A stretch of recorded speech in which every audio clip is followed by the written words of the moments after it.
In 1904, the New York Fire Department arrives at the Manhattan Adventurers Society because of a room that is expelling a lot of smoke. However, when the firefighters arrive, the smoke is sucked back inside. One of the men touches the door and his hand begins to freeze, so his partners have to pull him away. Then the firefighters break the door down and are shocked to find dozens of frozen corpses and ice everywhere while an unknown language plays from a phonograph. Among the ice spikes, a mysterious figure in armor holds an orb containing an ancient evil. When the firefighters try to grab it, the orb opens and causes all the bodies to shatter. Inside the orb, a pair of eyes glow with malice. In the present, Callie, her boyfriend Gary, and her children Phoebe and Trevor have moved to New York from Somerville to become full-time Ghostbusters. Callie is the daughter of one of the old Ghostbuster team members, so it's become a family business. A terrifying ghost has escaped from the sewer and is causing trouble all over Manhattan, so the new team starts chasing it in the car as it hits other vehicles with manhole covers. A special seat is pulled out so Phoebe can shoot the proton blaster at the ghost, but the driving causes her to miss a lot and her shots end up damaging various buildings. Once they're close enough, Trevor releases a remote-controlled trap, but this is still not enough to catch the ghost, so a drone trap comes out next. Callie guides the drone toward the ghost and successfully captures it.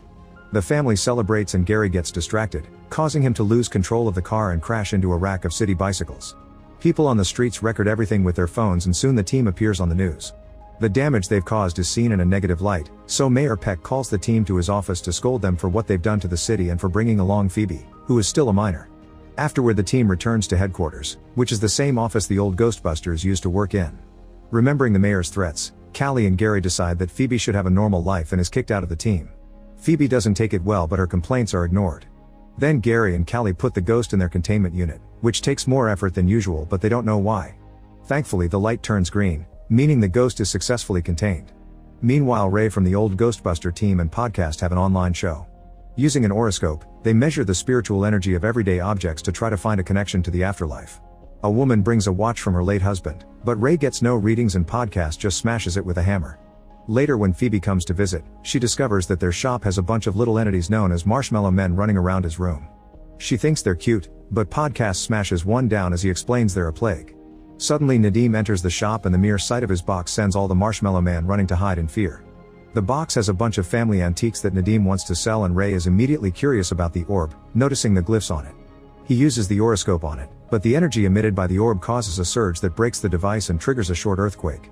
A freezing energy can be seen moving through the street and eventually hitting the wall with the ghost container. Ray immediately buys the orb and Nadim leaves with the money as fast as possible, noticing the flame on a food cart outside suddenly growing larger than usual for no reason. At the Ghostbusters headquarters, Gary finds the damage on the wall and calls Janine, the secretary of the previous team, who promises to send an expert to check on this.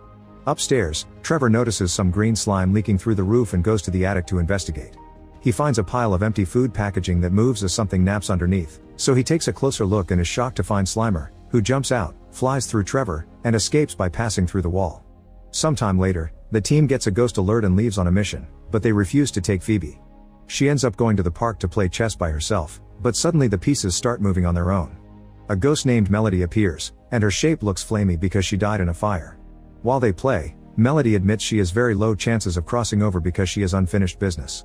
The next day, parabiologist Lars comes to check on the damaged wall, and when the unit shakes they confirm the ghosts are trying to get out.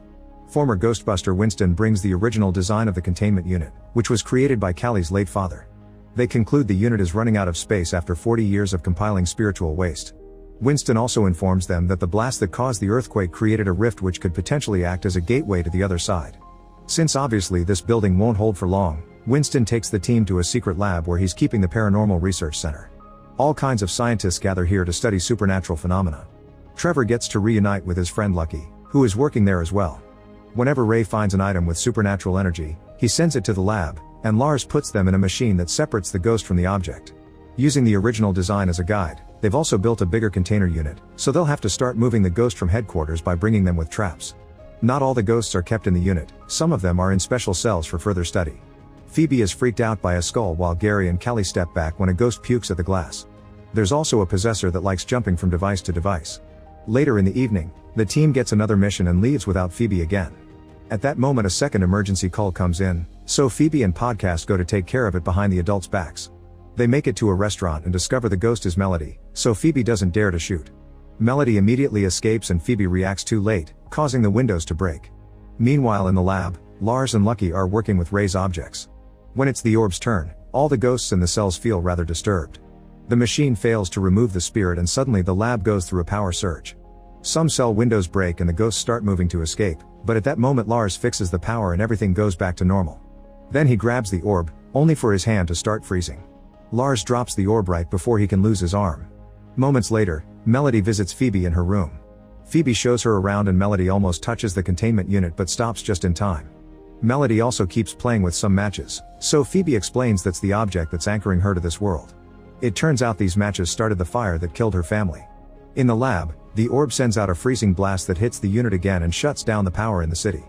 The blast moves near Melody, who says she's working as fast as she can but sounds hesitant about having to use Phoebe for the plan.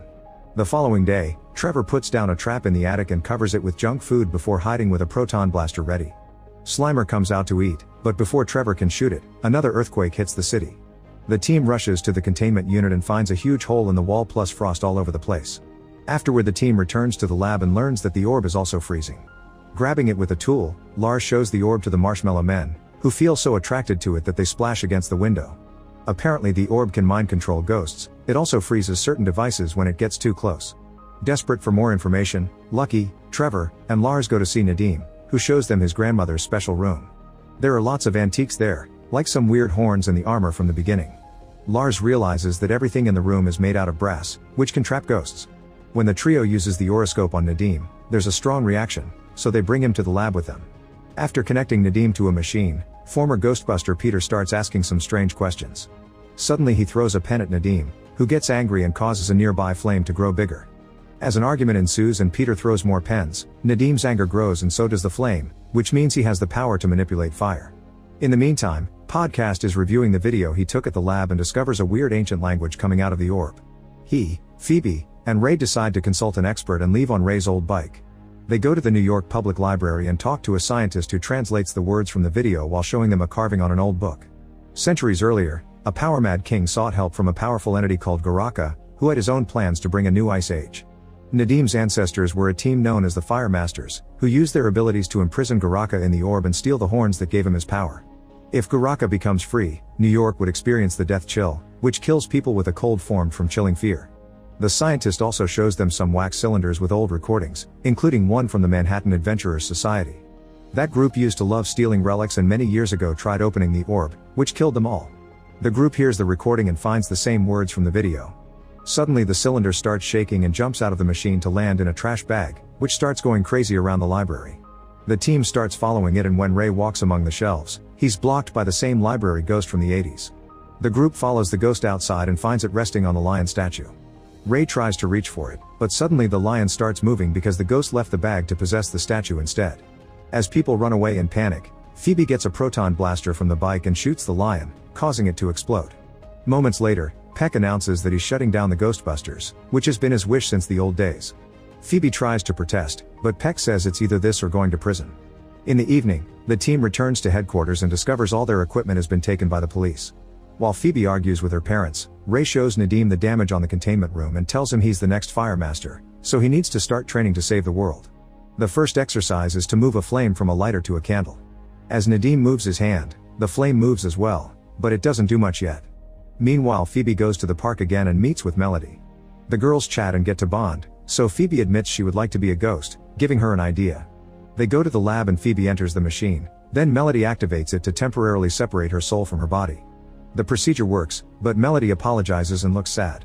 It turns out she's working for Garaka, who can't control living beings, only ghosts. Since he needs a living person to open the orb, now he can control Phoebe's ghost to make her say the words. The ghost is still connected to her body, so it repeats the words as well and the orb begins opening while Melody explains she had to do this because it's her only chance to see her family again. Soon the orb comes apart and a deep darkness takes over the room. Garaka appears and says he'll destroy the world while his power forces Phoebe's ghost back into her body.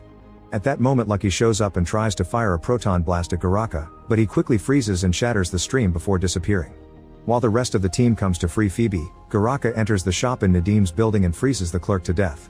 Then he makes his way to Nadim's apartment, where he retrieves his horns. As soon as he puts them on, he regains his true form and all his power. Soon a dark cloud appears over the city and starts freezing the whole area, causing ice spikes to appear to destroy property and kill people without mercy. Both the old and new teams gather at headquarters to discuss ideas, and Nadim shows off his training, but he still can only do the basics.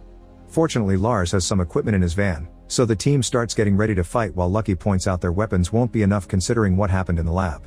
Phoebe remembers that brass can trap ghosts and the orb was made with it, so she starts melting some brass to reinforce her blaster.